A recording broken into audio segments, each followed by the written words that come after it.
Ayun. Ay, ang first question ko kay Direk, since nung napanood ko yung movie, it's very intriguing, but I think we can use more idea on what the story is about. Okay. Ayun, story ng isang dalaga na galing probinsya and hindi alam ng karamihan, even her, na meron pala siyang sakit, which is nymphomania. Okay. Not until do sa latter part, marireveal do sa sinabi ng doktor, but being a nymphomania kasi, wala siya talagang cure. It's more of therapy and support groups. So, ito, tinatake lang nung movie yung kung paano siya naapektuhan socially and personally dun sa pagiging nymphomaniac niya. Ayan.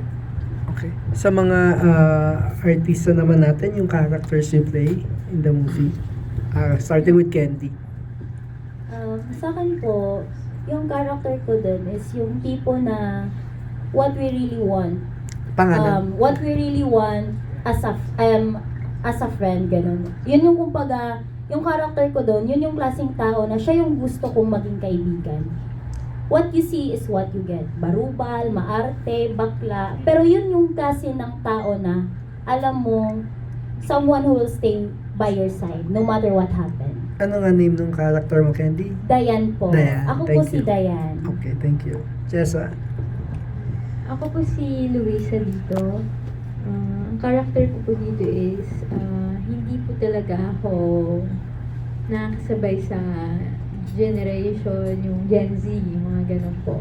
So parang sobrang simple ko po talaga dito. Then mapagmahal sa family and gusto makapagtapos sa pag-aaral. So, sa nangyari po sa akin dito is, hindi ko po kagustuhan na magkaroon po ng ganung sakit. Napilit ko naman pong nilalabanan pero wala po akong magawa dahil hindi pa po ako nagagamot, parang yun nga po.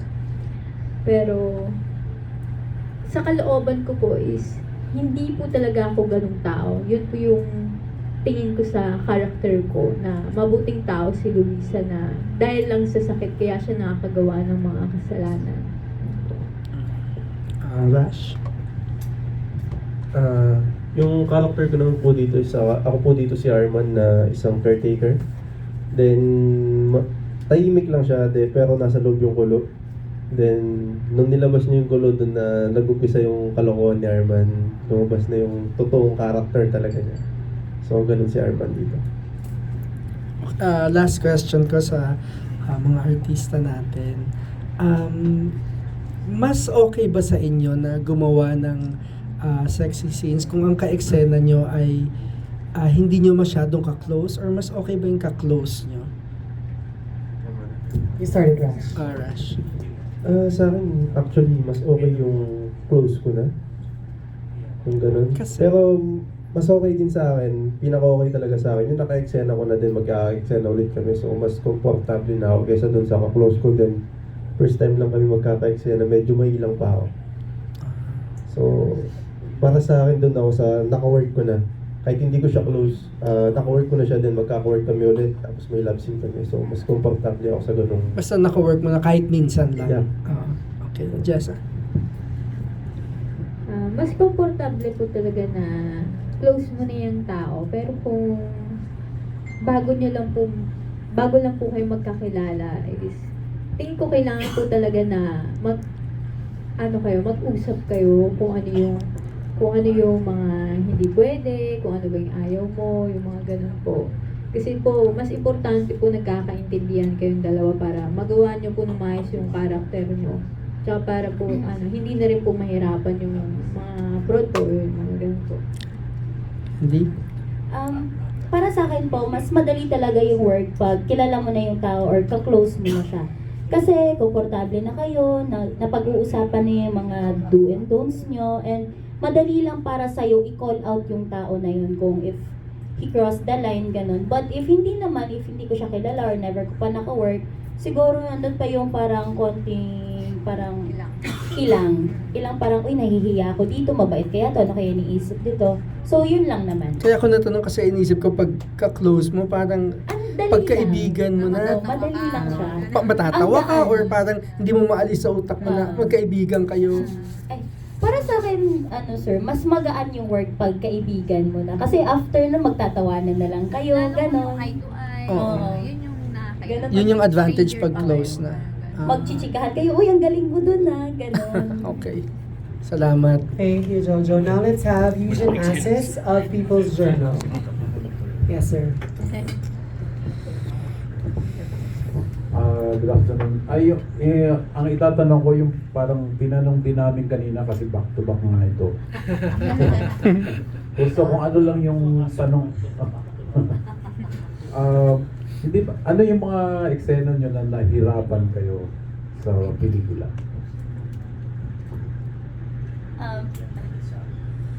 Pinakamahirap po sa akin, sir, is dun sa part ng confrontation. Dun ako nahirapan. Aside sa ang daming dapat kabisaluhin direct, yung lines ko ang haba, tapos yung ka-eksena ko naman, pipe. Nakaganon lang siya palagi. So, dun ako pinaka nahirapan. Ako naman po nahirapan ako sa mga, hindi po, yung parang nonchalant lang, No. parang ano Okay. lang. Ako naman po nahirapan ako sa mga bed scene na wala sa bed minsan. Ganun. So yung medyo gets ko si Direk na gusto niya maging unique hindi siya boring, hindi siya normal. So, kailangan ko talaga siyang gawin ng maayos, ng tama. So, parang nanibago ako doon sa ibang scenes na yun. Medyo, doon lang po ako nahirapan. Saan to? Sa akin, nahirapan ako dun sa love scene namin ni Jessa. Palibago yun Sa ilalim ng lamesa. Oh my God. Yeah. Sobrang init. Tapos, nahihirapan ako dun sa pwesto ko. Talagang nangangawit ako. So, para mapaganda yung eksena namin, talagang pinapakita ko sa camera na hindi ako mukhang nangangawit. So, doon ako nahihirapan talagang hirap. Sa ilalim ng lamesa. Tapos napakasikip ng lamesa. Mahaba yung pa ako So, yun, doon lang po. Hindi po pa nagawa yun. Hindi ko pa po nagawa. So, doon ko lang nagawa. Kahit sa totoong buhay, hindi ko pa nagawa Gusto ko nga itry Tapos another cliche na question. Syempre yung movie laging may story may lesson, may ganyan. So ano yung mga parang natutunan nyo dun sa hindi lang the whole movie kundi yung for his character? Let's start with Rash. Yeah. Yun. Natutunan ko dun sa character ko hindi mo kailangan pumatol sa isang babae hindi mo kilala. Yun nga. Hindi mo kailangan pumatol na hindi mo alam ang totoong pagkatao na yun nga inakit ka tapos hindi mo alam may sakit pala so pwede kang maawa dun sa sakit dahil lang sa tawag ng laman. Tawag ng laman is Silicon River. So doon, yun ang nagsilbing aral sa akin. Yeah, ganun kasi ako sa totoong buhay. So ayoko lang mga one night One night stand. stand. Oo, Yeah. di ba? Sa totoo naman, naranasan ko mag one night stand. Hindi naman ako nagsisinungaling. So, Hindi mo ngayon, nagustuhan. Hindi na. Hindi mo nagustuhan Ha? nung nag one night stand. Actually, nung ginawa ko yung one night stand, okay naman Masarap. Sa lalaki. Kaya lang lugi yung babae. So, yun. Si Jessa. Yung takeaway, yung whatever you've learned from your character or Nakinig ako masyado sa kanya. from the whole movie, from the whole story. Huwag po tayo basta-basta maghusga sa isang tao. Kung ano yung nakikita natin, hindi laging ganun yung tao.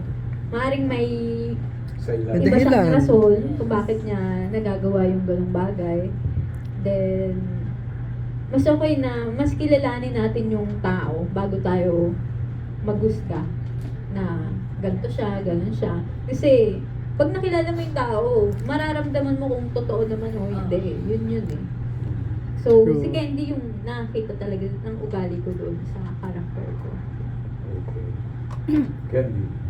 Ano po, na-realize ko po dun sa movie na in reality, may dalawang klaseng tao. Yung tao na what you see is what you get. Tapos may tao din na, alam mo yung kumbaga, dun mo may tatawag na nasa loob yung kulo. So, much better kung ano yung nakikita natin sa tao, hindi muna natin siya i-judge ng ganun lang kabilis. Kasi, di natin alam yung mga possibilities behind that. So, yun lang. Okay. Last question para kay Direk. Kasi yung movie, yung title ng movie, naggamit na siya ni Lino Broca in the 80s. So, hindi ka ba parang Well, originally po kasi, the Okay. title is Iyan. Iyan. It means, malalim na Tagalog for last or libo. Okay. But then, Iyan. sabi po kasi is baka maraming hindi Hindi nila makaalam magets or hindi magets yung meaning. So, pinalitan po nila into that. Ayan. Ako, kahit ano naman po, ang importante naman yung pinakang buong film instead of the title. Pero you are aware na may movie ng gano'n. Lino Broca pa. Yeah. Well, hindi mo naman siya may kukumpara kay Direk Lino, syempre yung the concept and the story-wise. But then again, marami naman pong ganung pangyayari na halos magkamukha yung title, magkatunog, or pareho, pero different story. So, I guess it will stand on its own because it's a different story naman. And I'm not comparing myself to Direk Lino Broca, syempre. Okay. Ayun, so, ayun po. Okay. Ay, last na talaga. Direk, could you give us a little background of your mga works, past works? Okay. For the longest time, I'm an assistant director in ABS-CBN under the mentorship of Direk Jerry Lopez Sineneng. So, medyo doon po ako nahasa sa kanya. Mas sanay po ako sa drama, kaya nung nag-Viva Max ako, nawindang ako sa mga eksena, mga kailangan gawin.